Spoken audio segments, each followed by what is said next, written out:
मशरिक TV पर खुशामदीद। हमें इस बात की परवाह है कि दुनिया में क्या हो रहा है। टेमी ब्रोस। यूएस महकमा खारजा में एक प्रेस ब्रीफिंग के दौरान तर्जुमान टेमी ब्रोस ने साबिक पाकिस्तानी वज़ीर आज़म इमरान खान की कहत पर तबसरा करने से इनकार कर दिया। इस बात पर जोर देते हुए कि यूएस दूसरे ममालिक के अंदरूनी मामलात में मुदाखलत नहीं करता है। द फ्रंटियर पोस्ट के मैनेजिंग एडिटर जलील आफरीदी ने खान की मुसलसल कैद के बारे में खदशात का इजहार करते हुए इन्हें पाकिस्तान का सबसे मकबूल रहनुमा, पार्लियामेंट में इनकी पार्टी की सबसे ज़्यादा नशिस्तें और मुल्क का सबसे बड़ा खैराती फंड जमा करने वाला करार दिया।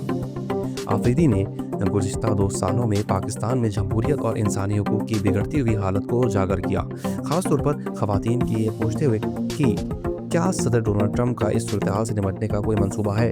जवाब में ब्रूस ने खदशात को तस्लीम किया, लेकिन बराह रास्त जवाब देने से गुरेज किया। उन्होंने कहा कि मैं किसी दूसरे मुल्क के अंदरूनी ढांचे पर तबसरा नहीं करने जा रही हूँ। उन्होंने ये भी नोट किया कि सदर ट्रंप, जो सिर्फ 8 हफ्तों से ओहदे पर हैं, मुतादिद आलमी मसाइल पर तवज्जो मरकूज कर रहे हैं। जब मज़ीद दबाव डाला गया तो ब्रूस ने तहकीकात को व्हाइट हाउस की तरफ मोड़ दिया, जबकि इस बात पर जोर दिया कि इंतज़ामिया आलमी उमूर में मसरूफ़ है। सदर ट्रंप ने यह वाज़े कर दिया है कि जैसा कि सेक्रेटरी रूबियो ने किया कि हमें सैयारे की परवाह है, हम अपने पड़ोसियों की परवाह करते हैं, हमें इस बात की परवाह है कि दुनिया में क्या हो रहा है।